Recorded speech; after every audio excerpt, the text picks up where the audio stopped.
बच्चों, हम पढ़ रहे हैं कक्षा 10 का विज्ञान विषय का अध्याय 14 ऊर्जा के स्रोत। तो इस पाठ में हम समझेंगे कि ऊर्जा का उत्तम स्रोत क्या होता है। इसी के साथ साथ हम ऊर्जा के गैर परंपरागत और परंपरागत ऊर्जा स्रोतों के बारे में भी चर्चा करेंगे। तो चलिए शुरू करते हैं। तो बच्चों, आप सभी जानते हैं कि ऊर्जा के विविध रूप होते हैं। अनेक रूप में ऊर्जा हमें उपलब्ध होती है, जैसे कि स्थितिज ऊर्जा, यांत्रिक ऊर्जा, गतिज ऊर्जा, इसके अलावा रासायनिक ऊर्जा, ऊष्मीय ऊर्जा, प्रकाश ऊर्जा आदि। ये सभी क्या है, ऊर्जा के अलग अलग रूप हैं। तो ऊर्जा के इन रूप को एक रूप से दूसरे रूप में परिवर्तित किया जा सकता है। हम स्थितिज ऊर्जा को गतिज ऊर्जा में या गतिज ऊर्जा को यांत्रिक ऊर्जा में परिवर्तित कर सकते हैं। उदाहरण के लिए देखिए, यदि हम किसी प्लेट को किसी ऊंचाई से गिराएं तो प्लेट की जो स्थितिज ऊर्जा है, इसका अधिकांश भाग फर्श से टकराते समय ध्वनि ऊर्जा में परिवर्तित हो जाता है। जब हम किसी प्लेट को किसी ऊंचाई से गिराते हैं तो फर्श से टकराती है वह और ध्वनि उत्पन्न करती है। तो यहाँ पर जो प्लेट की स्थितिज ऊर्जा है, ये ध्वनि ऊर्जा में रूपांतरित हो गई है। इसी तरह हम देखें कि जब किसी मोमबत्ती को हम जलाते हैं तो यह प्रक्रिया अत्यधिक ऊष्माक्षेपी होती है। इस प्रक्रम में अधिक मात्रा में ऊष्मा उत्पन्न होती है। इसी के साथ साथ मोम की जो रासायनिक ऊर्जा है, ये ऊष्मीय ऊर्जा और प्रकाश ऊर्जा में परिवर्तित हो जाती है। जब हम मोमबत्ती को जलाते हैं तो क्या होता है, उसमें ऊष्मा और प्रकाश उत्पन्न होता है। तो हम कह सकते हैं कि मोम की जो रासायनिक ऊर्जा है, ये ऊष्मीय ऊर्जा और प्रकाश ऊर्जा में परिवर्तित हो गई है। इसी प्रकार हम यहाँ पर कह सकते हैं कि किसी भी भौतिक अथवा रासायनिक प्रक्रम में कुल ऊर्जा अपरिवर्तित रहती है, यानी कि ऊर्जा नेट उसमें पहले जितनी थी बाद में भी उतनी ही रहेगी। कुल ऊर्जा इसकी अपरिवर्तित रहती है। अब यहाँ पर देखिए, भौतिक अथवा रासायनिक प्रक्रम क्या हो सकते हैं। भौतिक प्रक्रम वे होते हैं जिनमें किसी पदार्थ की रंग, गंध, अवस्था या उसकी आकृति आदि में परिवर्तन होते हैं, वे भौतिक परिवर्तन कहलाते हैं। जबकि रासायनिक परिवर्तन के अंदर कुछ रासायनिक चेंजेस आएंगे और नए पदार्थ का निर्माण होता है। तो भले ही कोई प्रक्रम चाहे भौतिक हो अथवा रासायनिक, दोनों में ही कुल ऊर्जा अपरिवर्तित रहती है। तो यहाँ पर हम कह सकते हैं कि ऊर्जा को न तो उत्पन्न किया जा सकता है और न ही वह नष्ट होती है। ना तो हम ऊर्जा का निर्माण कर सकते हैं और ना ही ऊर्जा का विनाश कर सकते हैं। एक और उदाहरण से समझते हैं कि यदि हम 100 ml जल लेते हैं जिसका ताप 348 केल्विन यानी कि 75 डिग्री सेल्सियस है, और हम इसे किसी कमरे में रख देते हैं जिसका ताप 298 केल्विन मतलब 25 डिग्री सेल्सियस है, तो धीरे धीरे क्या होगा, जो जल है वो ठंडा हो जाता है, यानी कि जल का ताप कमरे के ताप पर आ जाता है। पहले जल गर्म था, लेकिन धीरे धीरे क्या होगा, उसका ताप कमरे के ताप के बराबर हो जाता है। ऐसा क्यों हो रहा है, क्योंकि जल से ऊष्मा कहाँ चली गई है, वातावरण में चली गई है। तो अब हमारे मन में एक प्रश्न आ सकता है कि क्या ऐसा कोई उपाय है जिसके द्वारा पर्यावरण में लुप्त हुई समस्त ऊष्मा को एकत्र कर लिया जाए और जो जल ठंडा हो गया है उसे वापस से गर्म किया जा सके। तो क्या हम ऐसा कर सकते हैं? नहीं कर सकते हैं, क्योंकि ऊष्मा अब कहाँ चली गई है, वातावरण में चली गई है, और उसे वहाँ से हम इकट्ठा करके वापस से उपयोग में नहीं ले सकते हैं। तो देखिए, प्रयोज्य रूप में जो उपलब्ध ऊर्जा होती है कि चारों ओर के वातावरण में अपेक्षाकृत कम प्रयोज्य रूप में चली जाती है, वहाँ ये शयित हो जाती है। तो प्रयोज्य रूप से क्या तात्पर्य हमारा, कि जो उपयोगी रूप है ऊर्जा का, जो उपयोगी रूप है वो कहाँ चला जाएगा, वातावरण में चला जाएगा, कम उपयोगी रूप में वो बदल जाती है। तो कार्य करने के लिए जिस किसी भी ऊर्जा के स्रोत का हम उपयोग करते हैं वह उपभुक्त हो जाता है, वह खत्म हो जाता है, उपयोग में ले लिया जाता है और उसका पुनः उपयोग नहीं किया जा सकता है। उदाहरण के लिए हम समझें कि जब कभी भी हम वाहन चलाते हैं तो हम उसमें पेट्रोल या डीजल का प्रयोग करते हैं ईंधन के रूप में, और जैसे जैसे हम उसका उपयोग करते हैं, वाहन को चलाते हैं, तो पेट्रोल और डीजल समय के साथ में खत्म होता जाता है। जितनी अधिक दूरी तक हम वाहन को चलाएंगे तो जो हमारा ईंधन है वो उपयोग में ले लिया जाता है, और क्या होगा, अब उसे दोबारा से उपयोग में नहीं लिया जा सकता है।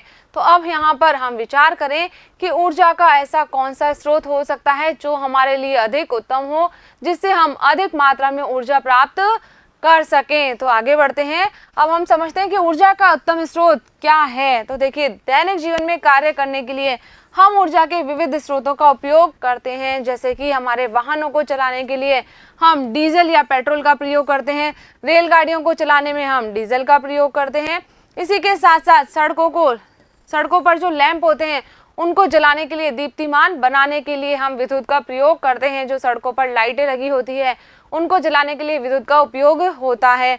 इसी तरह साइकिल से विद्यालय जाने में पेशियों की ऊर्जा का उपयोग किया जाता है। जब हम साइकिल को चलाते हैं तो पेशीय ऊर्जा का प्रयोग हम करते हैं। तो विभिन्न शारीरिक कार्यों को करने के लिए पेशीय ऊर्जा का, इसी तरह वैद्युत साधित्रों को चलाने के लिए विद्युत ऊर्जा का, और भोजन को पकाने अथवा वाहनों को दौड़ाने के लिए रासायनिक ऊर्जा का प्रयोग किया जाता है।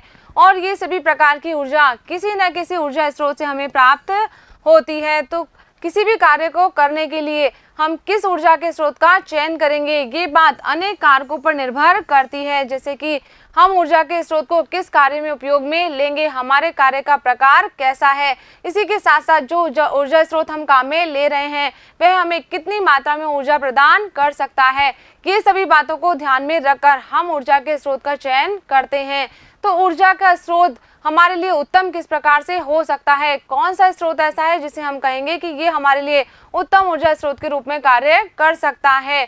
तो किसी भी ईंधन का चयन करते समय हमें निम्नलिखित बातों को ध्यान में रखना चाहिए। कुछ ऐसी बातें हैं जिनका ध्यान हमें रखना चाहिए जब हम किसी ऊर्जा स्रोत का चयन कर रहे हैं, कि यह दहन में कितनी ऊष्मा मुक्त करता है, यानी कि इससे हमें ऊर्जा की कितनी मात्रा प्राप्त होगी, कितनी ऊष्मा यह उत्पन्न कर पाएगा। इसी के साथ साथ क्या यह अत्यधिक धुआं उत्पन्न करता है, इससे उत्पन्न होने वाले धुएं की मात्रा अधिक है अथवा कम है।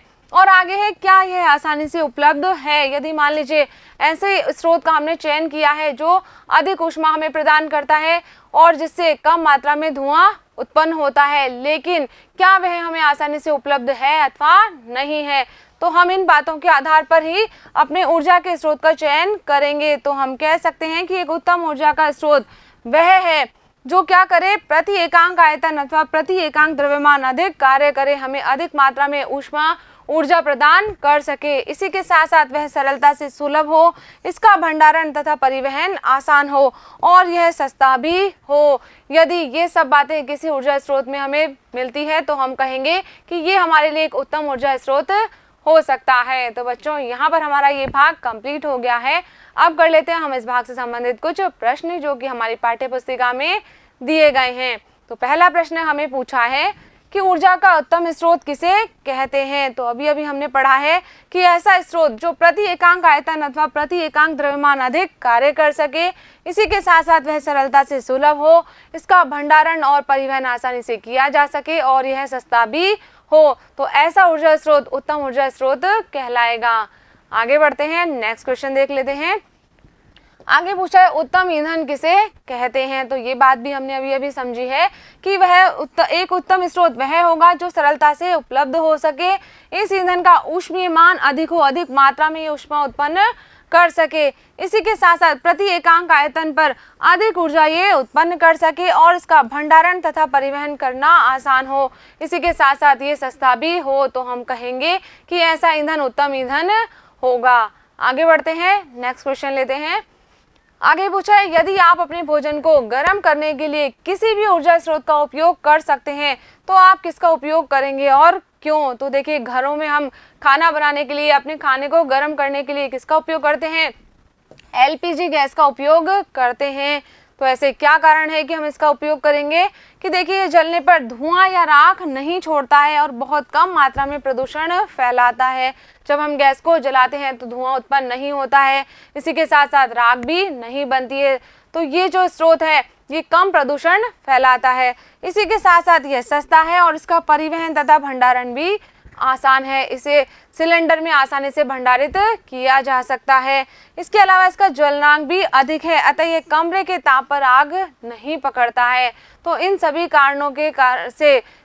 कारणों की वजह से हम कह सकते हैं कि ये हमारे लिए एक अच्छा ऊर्जा का स्रोत है और जब भी हम अपने भोजन को गर्म करेंगे या खाना बनाएंगे तो हम इसके लिए एलपीजी गैस का प्रयोग करेंगे। तो बच्चों, यहाँ पर हमारा ये भाग कंप्लीट हो गया है। मुझे उम्मीद है कि इस वीडियो में हमने जो भी बातें की है वो आपने अच्छे से समझी होगी और अपनी कॉपी में नोट भी कर ली होगी। तो मिलेंगे हम अगले वीडियो में इस पाठ के अगले भाग के साथ। तब तक आप पढ़ते रहिए, आगे बढ़ते रहिए। धन्यवाद।